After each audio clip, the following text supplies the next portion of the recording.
Question screen पे है, the mass per unit volume of a substance is called density. Density का formula यहाँ पे दे रखा है, मास अपॉन वॉल्यूम। डेंसिटी का फॉर्मूला क्या है? मास अपॉन वॉल्यूम। फिर इन्होंने क्या किया, arrange the following in order of increasing density. जो यहाँ पे ये मैटर्स हमें दे रखे हैं, इनको हमें क्या करना है, इनको डेंसिटी के इंक्रीजिंग ऑर्डर में लगाना है। किसमें? इंक्रीजिंग ऑर्डर में अरेंज करना है। ठीक है, फॉर्मूला हमारे पास है density is equal to mass upon volume. Mass upon volume. इस फॉर्मूले को देख के आपको दिख रहा होगा कि वॉल्यूम जिसका ज्यादा होगा डेंसिटी उसकी उतनी ही कम होगी। डेंसिटी उसकी उतनी ही कम होगी, है ना? क्योंकि यही तो है, इस फॉर्मूले का डिनोमिनेटर कौन है? डिनोमिनेटर जो है वो वॉल्यूम है। वॉल्यूम अगर इंक्रीज करेगा, वॉल्यूम अगर इंक्रीज होगा तो डेंसिटी तो डिक्रीज होगी, और वॉल्यूम अगर डिक्रीज होगा तो डेंसिटी इंक्रीज होगी। मतलब दोनों का कैसा रिलेशन है? दोनों का जो है रेसिप्रोकल रिलेशन है। इस फॉर्मूले से आपको समझ में आ रहा होगा। ठीक है, फॉर्मूला एक बार और लिख देता हूँ, density is equal to mass upon volume. यहाँ पे ये लिखा हुआ है, इसी को मैं दोबारा लिख रहा हूँ। ठीक, हमें क्या करना है कि जो इन्होंने यहाँ पे दे रखा है, इनको अरेंज करना है increasing order of density. Suppose करो हमने क्या, अच्छा, मास की ऐसा यूनिट होती है किलोग्राम। मास की ऐसा यूनिट क्या होती है? किलोग्राम। ये दिमाग में बैठा लेना, ठीक है? मास की ऐसा यूनिट होती है किलोग्राम। अब सपोज करो मैंने ये सभी 1 kg सब चीज ले ली मैंने। एयर भी 1 kg ले ली, एग्जॉस्ट फ्रॉम चिमनी भी ये भी 1 kg ले लिया। 1 kg Honey, 1 kg water, 1 kg chalk, 1 kg cotton and 1 kg iron. ठीक है, अब इंक्रीजिंग ऑर्डर में है तो सबसे लेस जिसकी डेंसिटी होगी उसको सबसे पहले लिखना पड़ेगा। और सबसे लेस डेंसिटी के लिए सबसे हायर वॉल्यूम वाला हमें चाहिए, सबसे हायर वॉल्यूम वाला, क्योंकि वॉल्यूम जिसका जितना ज्यादा होगा डेंसिटी उसकी उतनी ही कम होगी।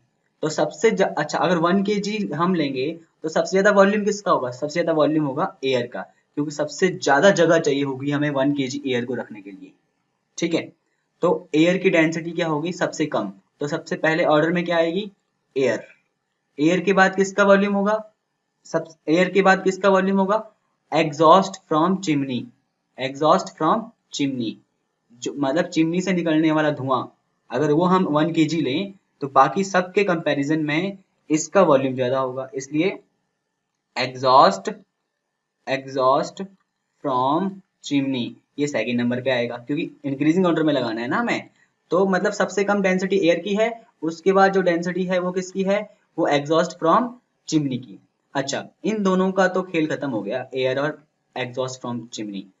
अब इनमें देखो, Honey, water, chalk, cotton and iron, सबसे ज्यादा जगह कौन लेगा? सबसे ज्यादा वॉल्यूम किसका होगा? अगर जब हम 1 kg लेंगे, सबको ही 1 kg लेंगे, तो सबसे ज्यादा वॉल्यूम किसका होगा? कॉटन का। कॉटन का वॉल्यूम जो है सबसे ज्यादा होगा इनके कंपैरिजन में। तो यहाँ पे क्या आएगा? कॉटन। क्या आएगा? कॉटन। क्या आएगा? कॉटन। ठीक है, क्योंकि वॉल्यूम जिसका जितना ज्यादा उतना ही उसकी डेंसिटी को कम करेगा।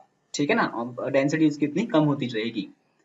अब देखो, कॉटन का भी हो गया काम खत्म। अब हमारे पास हनी बचा है, वाटर बचा है, चॉक बचे और आयरन।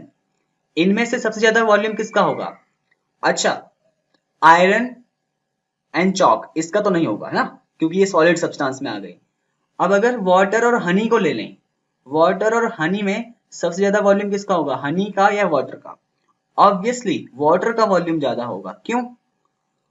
क्योंकि हनी थोड़ा गाढ़ा होता है ना, थोड़ा विस्कस होता है। ठीक है, तो 1 kg वाटर जो है वो ज्यादा जगह लेगा एज कंपेयर टू हनी। तो कॉटन के बाद क्या आएगा? वाटर। कॉटन के बाद क्या आएगा? वाटर। तो वाटर का भी काम हो गया खत्म। वाटर का भी काम क्या हो गया? खत्म। ठीक है, अब हमारे पास क्या बचा? वाटर खत्म हो गया। अब हमारे पास हनी बचा, चॉक एंड आयरन। अब इनमें से ज्यादा जगह कौन लेगा? हनी, चॉक या आयरन? ऑब्वियस है, हनी ज्यादा जगह लेगा, तो हनी की डेंसिटी इन तीनों में सबसे कम होगी। तो अब हनी की बारी आएगी। अब चॉक एंड आयरन में, यस, चॉक की डेंसिटी कम होगी और चॉक का वॉल्यूम ज्यादा होगा। और लास्ट में आयरन का वॉल्यूम इन सब में सबसे कम होगा और डेंसिटी जो है सबसे ज्यादा होगी। तो इस तरीके से ये इनका ऑर्डर होगा। ठीक है, किसमें? Increasing order of density. इसको मैं दोबारा से यहाँ पे प्रेजेंट करता हूँ। ये देखो, एयर, एयर के बाद क्या? Exhaust from chimneys, exhaust from chimney के बाद क्या? कॉटन, कॉटन के बाद क्या? वाटर, वाटर के बाद हनी, हनी के बाद चॉक, चॉक के बाद आयरन। यहाँ पे बस एक चीज ध्यान रखनी है, वॉल्यूम जिसका जितना ज्यादा, डेंसिटी उसकी उतनी कम। वॉल्यूम इंक्रीज होगा, डेंसिटी डिक्रीज होती रहेगी। डेंसिटी इंक्रीज होगी तो वॉल्यूम डिक्रीज होता रहेगा। ये इनके बीच का रिलेशन है, रेसिप्रोकल है एक दूसरे के। फॉर्मूला इस पे याद रखना है, density is equal to mass upon volume, density is equal to mass upon volume. Mass का फॉर्मूला, मास की ऐसा यूनिट होती है किलोग्राम। ठीक है।